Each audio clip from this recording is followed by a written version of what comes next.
suglasni sa našom ponudom, molimo vas da nam ispostavite fakture koje ćemo platiti u zakonskom roku. Drugarski pozdrav, Aleksandar Popadić. Potpišem. Dobar dan, druže upravniče. Dobar dan, kolega.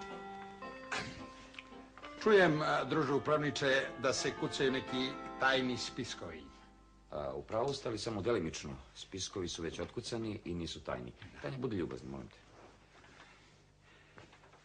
Pa, ako nisu tajni, da li bi mogao da saznam na kom se spisku nalazi moje ime? Izvolite, sedite. Hvala. Kako da ne možete? Evo, izvolite. Nema problema. Hvala. A da će biti problema, to ćemo tek da vidimo. Evo, moje ime na prvom mestu. Tačno, vi ste broj 1. Interesantan sam znati na osnovu čega. Gde ste vi dobili informaciju o mojim sposobnostima? Kolega, od druga Ciganovića, bivšeg VD-a.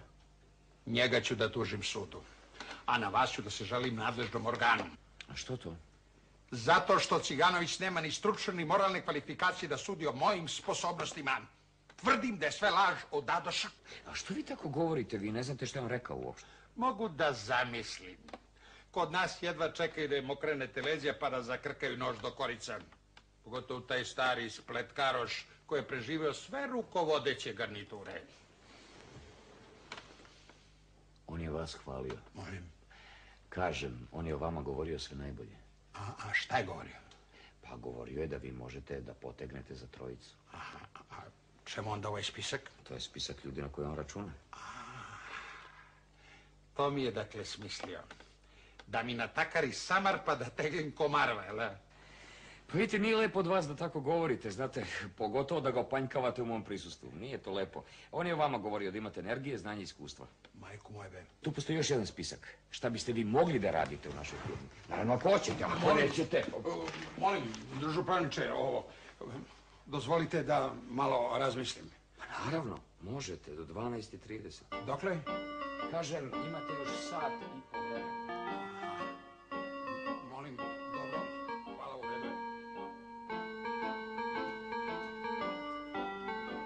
Molim vas, spremite mi birmane za prvo područje. Zdravo, Ciganoviću. Zdravo, živo. Ili bogati Ciganoviću, šta je sa senom? Kakvim senom? Pa mislim, magarac je tu, samar si spremio, pa se htio te pitam šta je sa senom. Sedi, Majkoviću, sedi, molim te, ajde, izvoli, odi, sedi ovdje, posluži se, izvoli, molim te. Biće i sena, Majkoviću, biće. Da ne lipšem, Ciganoviću. Nećeš, Majkoviću, nećeš, to je sve iz tvog faha, tu si ti car. Car? Da. Ili ovdje? Šta je to? Komisija za prijem novih radnika.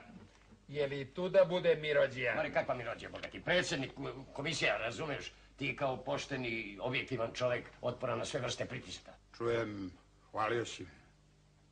Pa jesam. Ti znaš da sam ja uvijek tebe cenio, iako si mi izbacio iz lifta. Spletke, Ciganović, spletke. Znaš kakvi su ljudi, hoće zavade dva oka u glavi. Nemoj tako, Ciganoviću, majko. Ma znam ja, sve ja znam, sve ja znam. Ne! Ja sam tebe uvijek cenio. I kao čoveka, i kao stručnjaka. I ako ima nešto bilo šta što ja mogu da pomognem, samo kaži. Ti najbolje znaš da ja nisam od onih koji umeju da traže. A, nisi, zato što sediš tu između 4 zida i izvlačiš kola koje su drugi zagibili. Nego, što se mene tiče, ako bilo šta, mislim, što ja mogu, samo dođi kod Majkovića. Nemaš da se ženiraš, ništa. Ljudi smo, majkomu, treba se pomažemo. Može Majković, vaš materijal za